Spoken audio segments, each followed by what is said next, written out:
नमस्कार, news one India में आपका स्वागत है। आपके साथ मैं धर्मराज सिंह।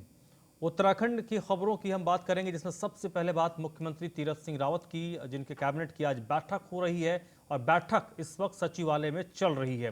देहरादून में ये बैठक हो रही है, बैठक इस वक्त चल रही है। बड़ी खबर आपको बता दें, तीरथ कैबिनेट की बैठक इस वक्त जारी है।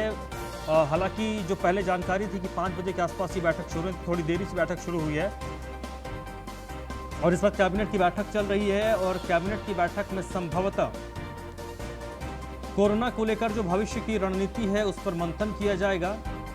इस दौरान विभिन्न विभागों को लेकर कई सारे प्रस्ताव अलग अलग विभागों के हैं जिनको कैबिनेट के समक्ष रखा जाना है और संभवतः उस पर कैबिनेट की मुहर लगेगी। थोड़ा इंतजार करना पड़ेगा जब कैबिनेट की बैठक होगी और उसके बाद जो शासकीय प्रवक्ता हैं उनकी ओर से संभवतः जब ब्रीफ किया जाएगा उसमें वो जानकारी देंगे कि क्या कुछ कैबिनेट ने फैसला किया है, किन किन मुद्दों पर कैबिनेट में चर्चा हुई है। इसमें मुख्य तौर पर अगर हम बात करें तो कोरोना काल में बढ़ते कोविड केस को लेकर ज़रूर यहाँ पर चर्चा होगी। संभवतः नाइट कर्फ्यू को लेकर कोई बात आ सकती है। जो प्राथमिक स्कूल हैं, प्राइमरी स्कूल्स हैं, उनको भी खोलने को लेकर कैबिनेट में चर्चा की जा सकती है, ऐसी जानकारी मिल रही है।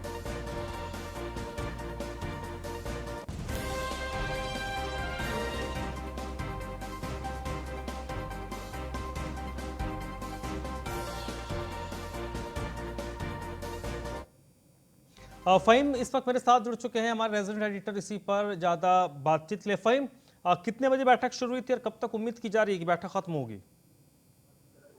देखिए, बैठक अभी चल रही है और अभी और तकरीबन आधा घंटा इस बैठक के चलने की संभावना है कैबिनेट के। और 5 बजे का समय था, लेकिन 5:30 बजे तक ही कैबिनेट शुरू हो पाई है। यानी 1.5 से 2 घंटे भी कैबिनेट का समय ये माना जा सकता है। तो कुल मिलाकर के तो 8 बजे तक संभावना है कि समाप्त हो जाएगी।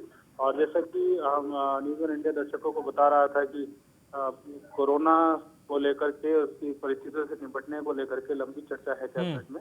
और तो रात्रि कर्फ्यू। चलिए फ़हीम, बहुत बहुत शुक्रिया आपका। वहीं बात करें मुख्यमंत्री तीरथ सिंह रावत की, तो उन्होंने नाइट कर्फ्यू लगाने के संकेत दिए हैं। राज्य में लगातार जो कोरोना के आंकड़े बढ़ रहे हैं उसको देखते हुए संभवतः राज्य सरकार नाइट कर्फ्यू का फैसला ले सकती है। आज कैबिनेट की जो बैठक इस वक्त चल रही है उस पर में संभवतः इस पर बातचीत होगी। कोविड-19 का जो ग्राफ बढ़ रहा है उसको देखते हुए नाइट कर्फ्यू लागू किया जा सकता है। मैं जो पूरी तरह अपने नीचे तक आ गया था, आज फिर पुनः अपना रूप ले रहा है। मैंने पहले काम तो किया कि जो 12-13 स्टेट हैं और जहां तेज़ी से कर्फ्यू बढ़ा है उन पे हमने रोक लगाई है। बॉर्डर पे बिना नेगेटिव को वो हमारे प्रदेश में नहीं घुस पाएंगे, ऐसा तय किया है। साथ में स्थिति ये ना है कि लॉकडाउन की हमारे प्रदेश में है। हम रिकवरी रेट बहुत हमारा बढ़ रहा है, 94% लगभग है। पॉजिटिव जरूर है, लेकिन आपका रिकवरी रेट सबसे अच्छा बढ़िया। कोई भी कमी नहीं है भारत सरकार की तरफ से, हर तरह से सपोर्ट है, सहयोग है और उसको हम नीचे तक उतार रहे हैं। इतना ज़रूर है कि गाइडलाइन का भी पालन करें। हमने कहा सोशल डिस्टेंस बनाएं, मास्क लगाएं, यह सैनिटाइज लगाएं, ये बार बार हम लोगों से कहते हैं। बाकी जहां तक नाइट कर्फ्यू की बात है, ये आज कैबिनेट है, उसमें हम विचार करेंगे। और उस तीरथ सिंह रावत आज हरिद्वार के दौरे पर थे, जहां उन्होंने मेला भवन में पुलिस सर्विलांस सिस्टम के कमांड एंड कंट्रोल सेंटर का उद्घाटन किया है। सीएम ने इस दौरान खोया पाया ऐप को भी लॉन्च किया। SMJNPG कॉलेज के नवनिर्मित ब्लॉक का उद्घाटन किया। अखंड परम धाम संतों के उपवेशन कार्यक्रम में उन्होंने शिरकत की। इस दौरान DGP अशोक कुमार, IG संजय गुंजाल मौजूद थे।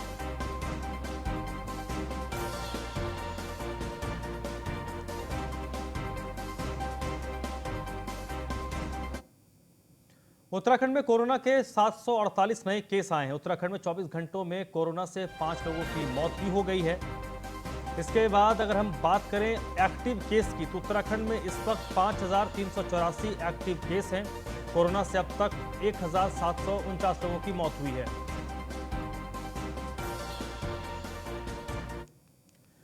देहरादून में इनकम टैक्स विभाग में कोरोना से हड़कंप मच गया। विभाग के 11 अफसर कोरोना पॉजिटिव पाए गए हैं। इन्वेस्टिगेशन टीम के अधिकारी कोरोना संक्रमित हो गए। हाल ही में छापेमारी के लिए अधिकारियों की टीम गई थी। उनके संपर्क में आए लोगों की अब तलाश की जा रही, क्योंकि संभव है कि जहां इन लोगों ने छापेमारी की थी वहां पर भी संक्रमण फैला हो सकता है।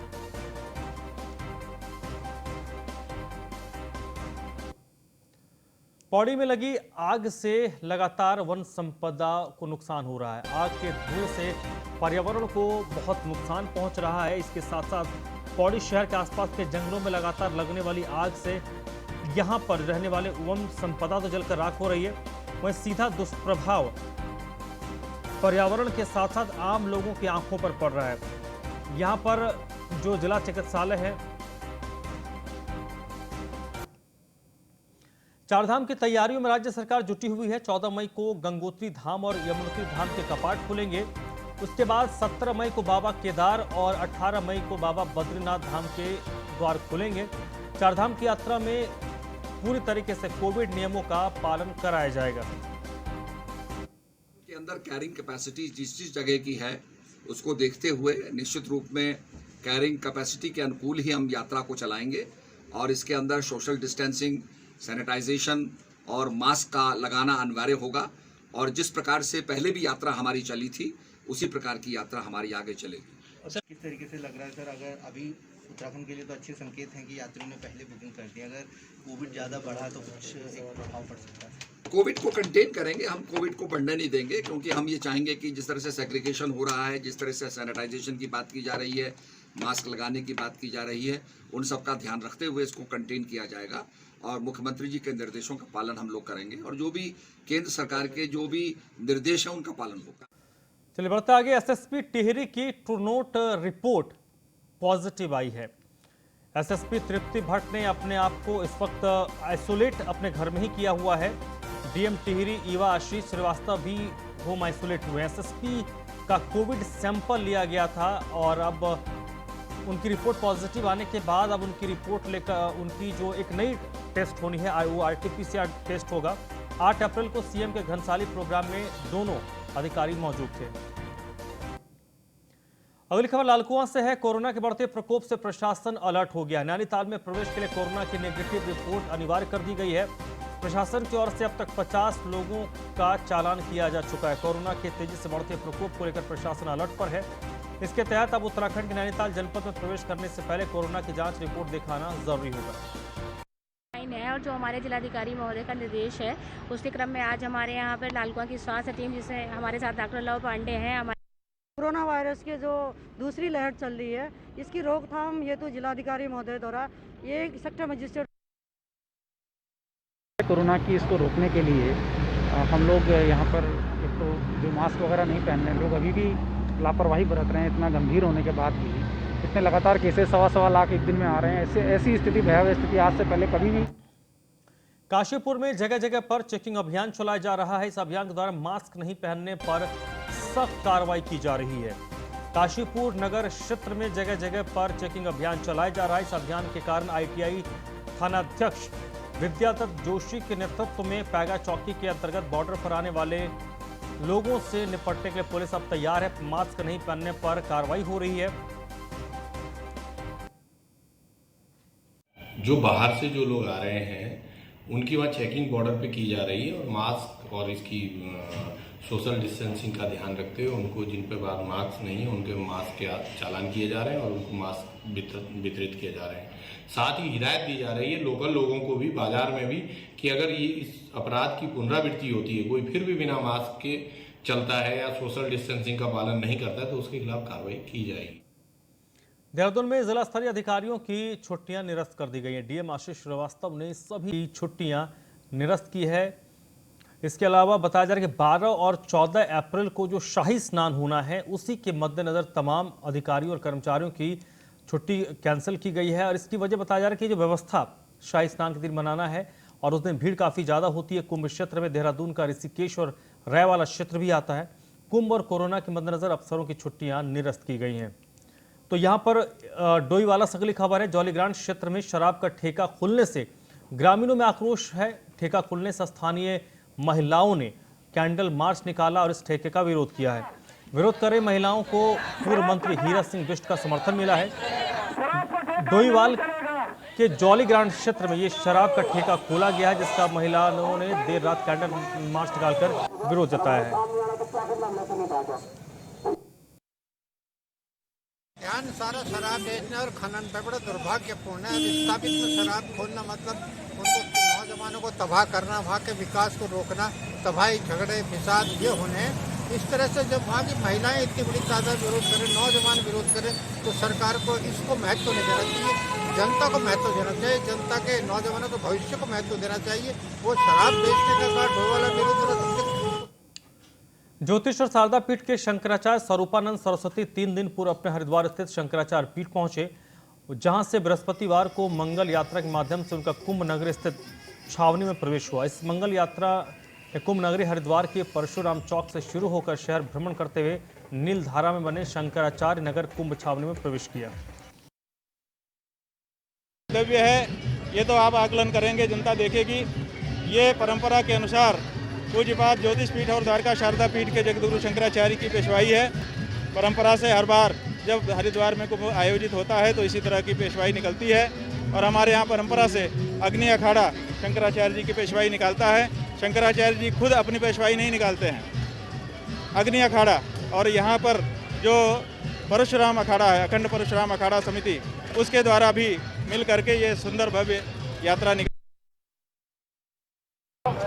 श्री अखंड परशुराम अखाड़ा जो जगत गुरु शंकराचार्य स्वरूपानंद जी का जो प्रवेश मंगल यात्रा, एक यात्रा अद्भुत दर्शन अखाड़ों का कर्तव्य। ये अखाड़े क्यों बने?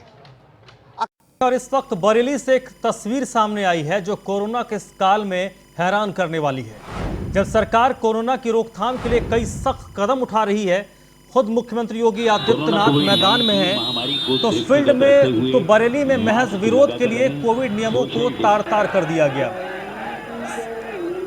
इस तस्वीर को देखिए जहां पर इस्लामिया मैदान में बड़ी संख्या में लोग इकट्ठा हो गए। इस दौरान कोई भी सोशल डिस्टेंसिंग ना ही मास्क का भी कुछ गिने चुने लोगों ने इस्तेमाल किया है। देखिए तस्वीरें, ये तस्वीरें अपने आप में पूरी कहानी को बयां कर रही है और आने वाले खतरे की ओर इशारा कर रही है, जो कितना भयानक हो सकता है इसका अंदाजा ही आप सहज तौर पर लगा सकते हैं।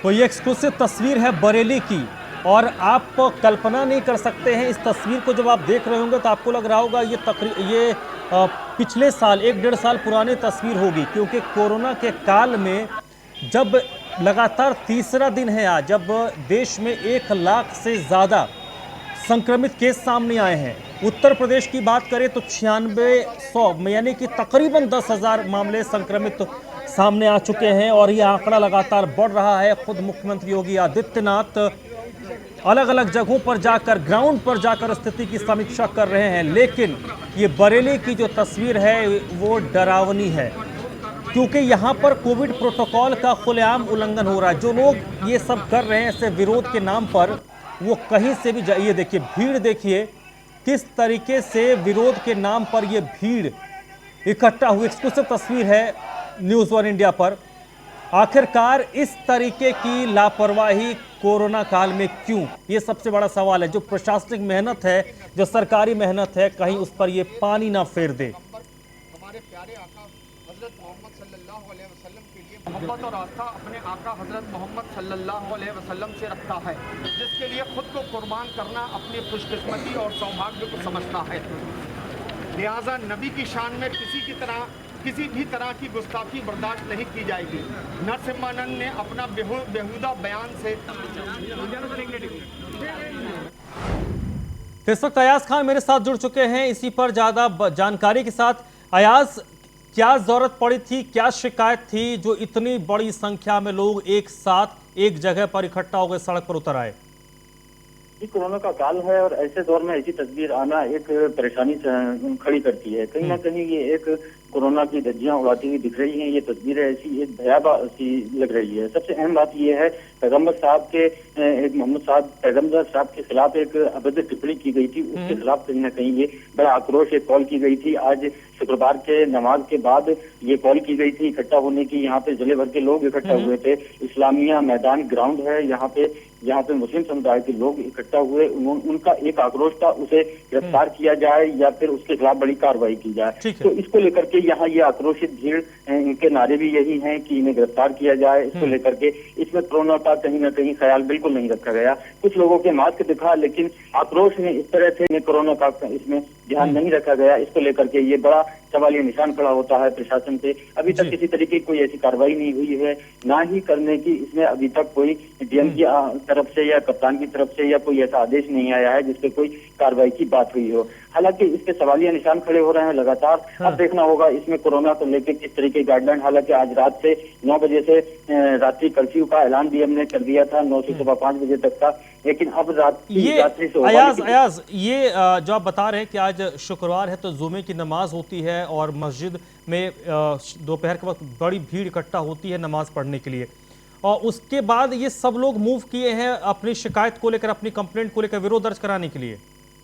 ये एक जगह से नहीं इकट्ठा हुए, ये जगह जगह से कॉल की गई थी कि लोग यहाँ पे इकट्ठा हों दरगाह आला हजरत से। तो उसको लेकर के यहाँ मानते हैं, सुन्नियत का मसलक है, इसलिए एक कॉल पे पूरा मुस्लिम समुदाय के लोग जितने यहाँ थे, यहाँ के जिले भर के और बाहर के लोग आए थे, वो लोग इकट्ठा हुए। चलिए, बिल्कुल जो बात है, जो शिकायत है वो अपनी जगह हो सकती है, लेकिन जब एक पेंडेमिक का दौर है, महामारी का दौर है, उस तरीके में आप विरोध के नाम पर इस तरीके से सड़क पर उतर जाएं, अपनी जान को तो सांसद में डाले ही, साथ ही साथ अपने तमाम लोगों की जान को सांसद में डाला है। वाकई इस मामले में प्रशासन पर भी सवाल खड़े होते हैं कि इतनी बड़ी संख्या में भीड़ एक साथ इकट्ठा क्यों हो गई। बहुत बहुत शुक्रिया अयाज आपका। चलिए बढ़ते आगे, लखनऊ से अगली खबर है। अखिलेश यादव पर लालजी निर्मल ने एक बड़ा हमला बोला है। दलित दिवाली का ढोंग करने वाले अखिलेश माफी मांगे। बाबा साहब की जयंती पर अखिलेश यादव को माफी मांगना चाहिए, डॉक्टर निर्मल हैं। प्रधानमंत्री नरेंद्र मोदी और मुख्यमंत्री योगी ने अंबेडकर को वैश्विक सम्मान दिलाया है। अखिलेश यादव ने अपने मंच से अंबेडकर को भूमाफिया कहलवाया था, ये आरोप लगा रहे हैं डॉक्टर निर्मल। अनुसूचित जाति वित्त एवं विकास निगम के अध्यक्ष हैं डॉक्टर लालजी निर्मल।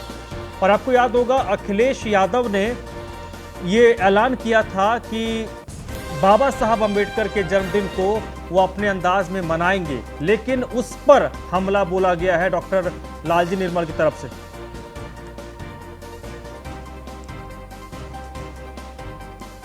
यशस्वी प्रधानमंत्री नरेंद्र मोदी और मुख्यमंत्री योगी आदित्यनाथ ने बाबा साहब को वैश्विक स्तर पर सम्मान दिया। जहां एक और नरेंद्र मोदी जी ने पंचतीर्थों का निर्माण करवाया, वहीं योगी आदित्यनाथ जी ने बाबा साहब की तस्वीर को सभी दफ्तरों में लगाने के आदेश दिए। लेकिन समाजवादी पार्टी के मुखिया और पूर्व मुख्यमंत्री अखिलेश यादव अब बाबा साहब और उनके चाहने वालों का अपमान कर रहे हैं। अखिलेश यादव ने डॉक्टर अंबेडकर के जन्म दिवस 14 अप्रैल को दलित दीपावली के रूप में मनाए जाने का निर्णय लिया है। यह बाबा साहब अंबेडकर के चाहने वालों और इस देश के इस बुलेटिन में फिलहाल इतना ही।